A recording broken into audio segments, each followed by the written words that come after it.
Hey, what's up tout le monde? Bienvenue à un nouvel épisode de Père en Fils. Qu'est-ce que c'est Père en Fils? C'est un podcast dans lequel un père, moi, Julien Bournival, je lis des lettres à mes enfants, mes fils. OK? Là, vous pouvez vous poser la question, mais pourquoi lire des lettres publiquement à ses fils? La première raison est très simple, c'est que c'est probablement le plus bel héritage que je peux leur laisser. Fait qu'il y a vraiment une partie de moi qui fait ça pour moi. OK? Puis je suis persuadé que si tu crées quoi que ce soit dans la vie, la première personne à qui ça doit plaire, c'est toi. Si ça ne te plaît même pas à toi-même, comment veux-tu que ça plaise aux autres? Fait que la première raison pour laquelle je le fais, c'est pour moi. OK?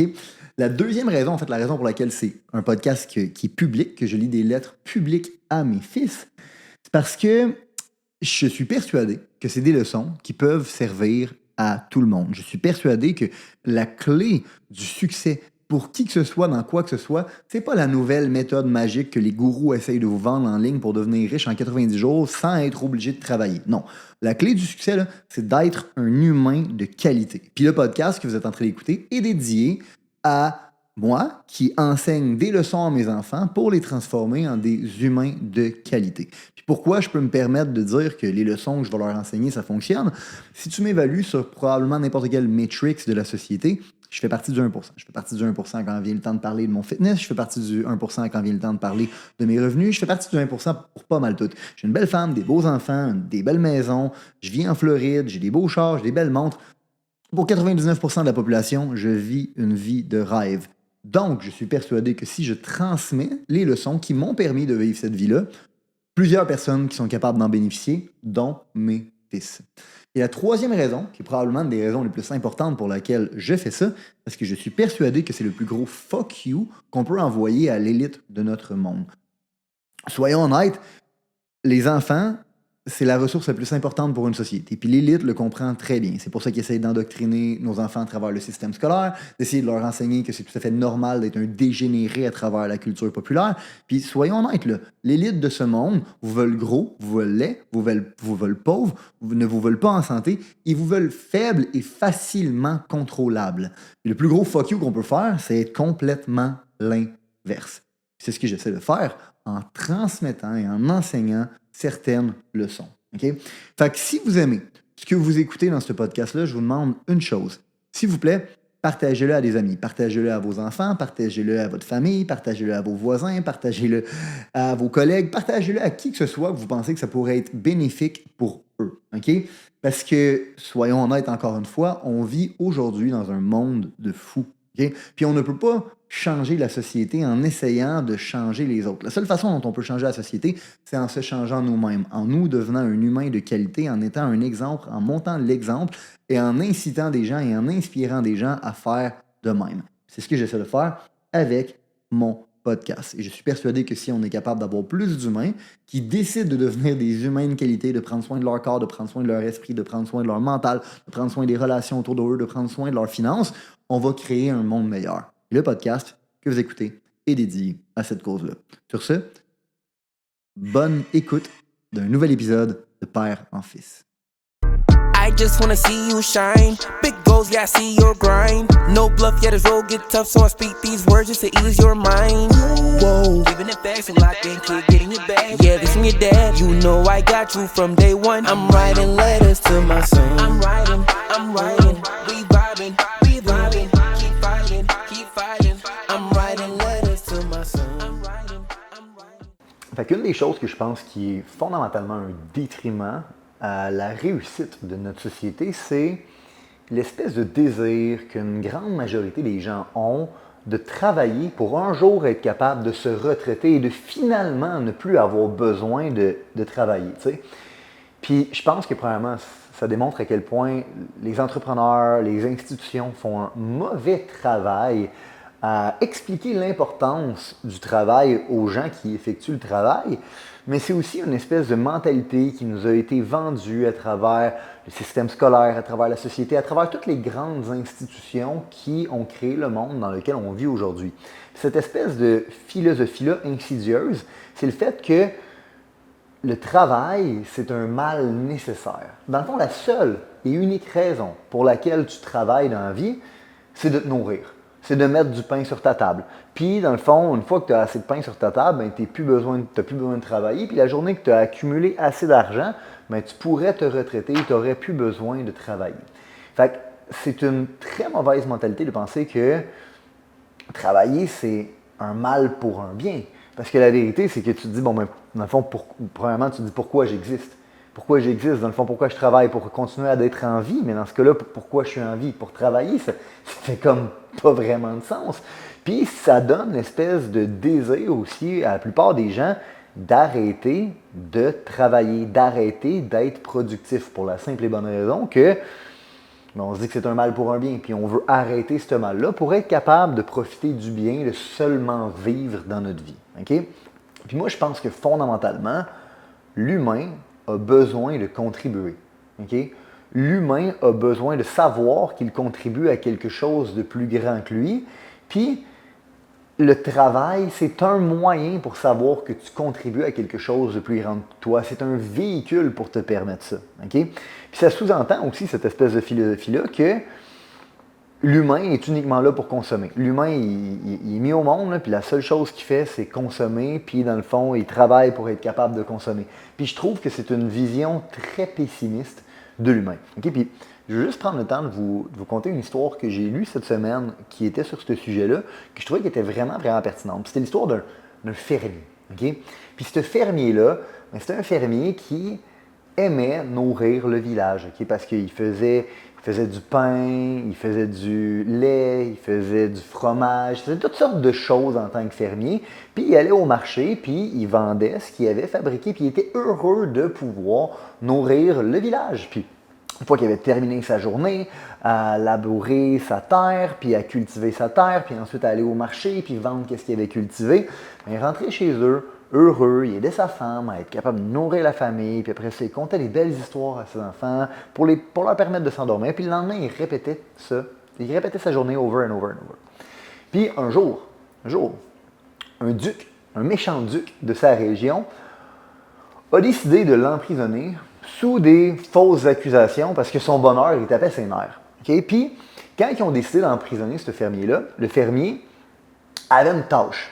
Puis à tous les jours, il y avait une espèce de crinque qui devait pousser puis tourner en rond. Okay? Puis il devait faire ça pendant 12 heures de temps. Okay? Puis une fois qu'il avait terminé son chiffre de 12 heures, ben, il allait se coucher. Puis le fermier, là, étrangement, il était crissement heureux de tourner cette espèce de levier-là, cette espèce de roue-là, over and over again pendant 12 heures de temps. Puis, à un moment donné, les gardes, ils ont demandé, mais pourquoi tu es heureux? Genre, tu tournes une crinque, man. Il dit, ben, c'est simple.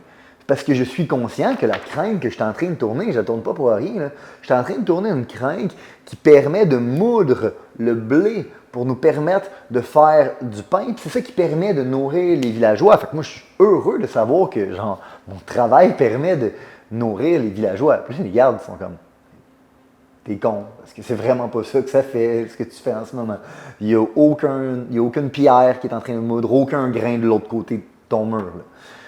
Fait que ça reste comme ça, mais le prisonnier, le lendemain, il continue. Puis il est encore heureux de tourner en rond avec sa crinque, puis d'aller se coucher le soir. Puis il se couche le soir avec le sentiment du devoir accompli. Puis là, les gardes sont comme, mais pourquoi tu es heureux? Tu n'as pas encore compris qu'il n'y avait pas de roche qui permettait de moudre le blé? Puis comme, oh, je le sais, mais je suis conscient que si c'est pas ça, c'est parce que je suis en train de faire tourner un carrousel.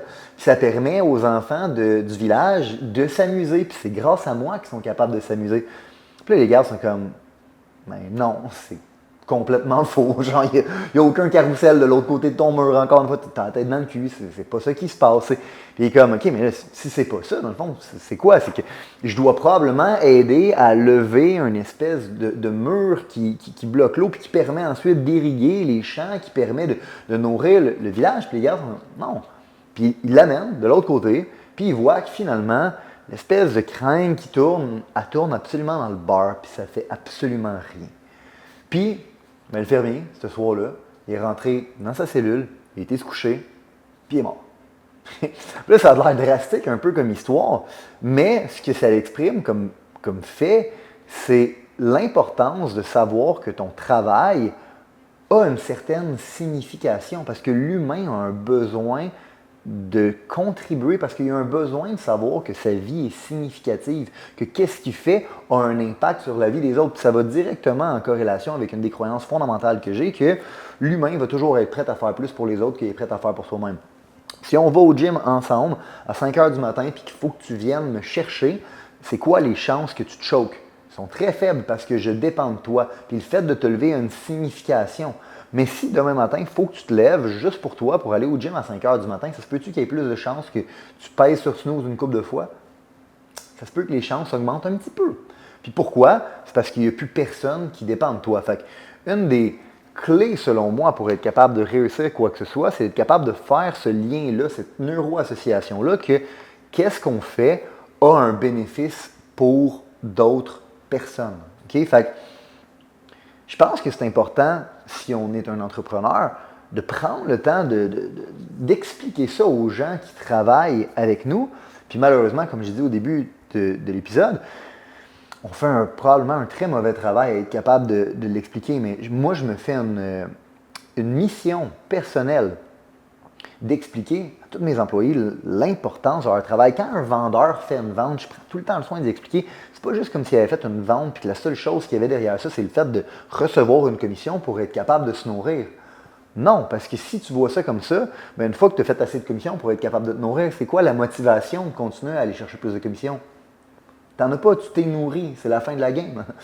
Alors que quand tu comprends que non, réellement ton travail, c'est pas juste une question de te nourrir toi, c'est qu'à chaque install que tu fais, tu permets aux techniciens aussi d'être capables d'avoir un travail. Puis si tu leur permets d'avoir un travail, puis tu permets de leur envoyer du travail quotidiennement, mais ça fait que la journée que tu vas avoir besoin d'eux parce que tu vas avoir une installation, ils vont être là puis ils vont vouloir te servir. C'est une relation d'interdépendance et non d'indépendance. Fait que tu te rends compte que ton travail, ça a non seulement un impact sur les techniciens qui vont venir faire une installation pour toi, ça a un impact sur les manufacturiers qui permettent de produire les machines, puis plus que tu en vends, mais plus que les manufacturiers sont contents, plus qu'ils sont contents, plus qu'ils sont peut-être capables d'investir dans la recherche et développement, plus qu'ils investissent dans la recherche et développement, plus qu'ils font un meilleur produit, plus qu'ils font un meilleur produit, plus que tu es capable de vendre un meilleur produit à tes clients, plus que tu vends un meilleur produit à tes clients, plus que tes clients sont contents.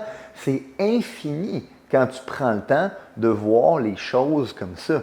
Fait que ton travail, l'objectif de ton travail, ce n'est pas seulement de te nourrir, c'est de servir les gens qu'il y a autour de toi.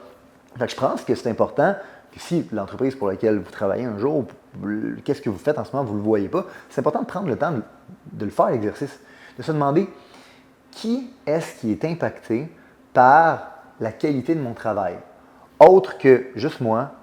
Ma famille, bien évidemment, est impactée, ma femme est impactée, mon enfant est impacté, mes partners sont impactés. Qui est impacté et de quelle façon? Puis je vous garantis que quand tu commences à voir l'impact que ton travail a sur la vie des autres personnes, il y a définitivement un sentiment de fierté qui vient avec ça. Puis quand il y a un sentiment de fierté qui vient derrière ton travail, ben il y a définitivement un gain en productivité qui vient derrière ton travail. Puis quand il y a un gain en productivité qui vient derrière ton travail, je te garantis qu'il y a aussi un gain en retour qui vient vers toi. Parce que ce que tu fais, c'est que tu es en train de faire le travail de Dieu. Tu contribues en servant les autres. Puis l'argent, ça ne devrait pas être une motivation pour te permettre d'un jour d'arrêter de contribuer. C'est plutôt une mesure pour être capable de déterminer l'ampleur de la contribution que tu as sur les gens autour de toi. OK? Fait que travailler, là, c'est pas un mal pour un bien. C'est en fait l'objectif de la vie. Tu as été mis sur la terre pour être capable de contribuer. Tu ne travailles pas pour rester en vie. Tu es en vie pour être capable de contribuer. C'est un paradigme complètement différent. Okay? Puis, plus rapidement tu es capable de voir la vie comme ça, mais plus rapidement tu vas être capable d'atteindre tes objectifs parce qu'il y a une espèce d'effet insidieux de vouloir se retraiter rapidement. Parce que quand tu veux te retraiter rapidement, c'est comme si tu voyais une ligne d'arrivée plus rapidement que qu'est-ce qu'elle est réellement, parce que réellement, le but de la vie, c'est de travailler. Puis, tu sais, vous pouvez juste repenser à l'histoire que j'ai contée tantôt, là, puis penser aux gens que vous avez croisés dans votre vie, puis vous allez réaliser qu'il y a du monde qui ont 70 ans, puis ont l'air d'en avoir 50, puis il y a du monde qui ont 50 ans, puis ont l'air d'en avoir 70 ans. Puis la plupart du temps, la plus grande différence entre les deux, c'est quoi? C'est le niveau d'activité que ces personnes-là continuent à avoir. La contribution que ces personnes-là continuent à amener dans la société. Okay? Plus que tu continues à être actif, plus tu continues à contribuer, plus vieux que tu vas vivre, puis plus que tu vas avoir une belle vie. Mais l'effet insidieux que je voulais parler de vouloir se retraiter, c'est que c'est comme, le meilleur exemple que je peux vous donner, c'est penser à du monde qui sont en train de courir un marathon. Quand tu penses à du monde qui sont en train de courir un marathon, là, la personne qui traverse la ligne, est-ce que quand elle traverse la ligne, elle arrête directement, elle arrête fret sec à la ligne? Non, elle traverse la ligne puis elle continue à avancer. Tout comme si tu penses à, n'importe qui a déjà fait des arts martiaux va pouvoir comprendre ça.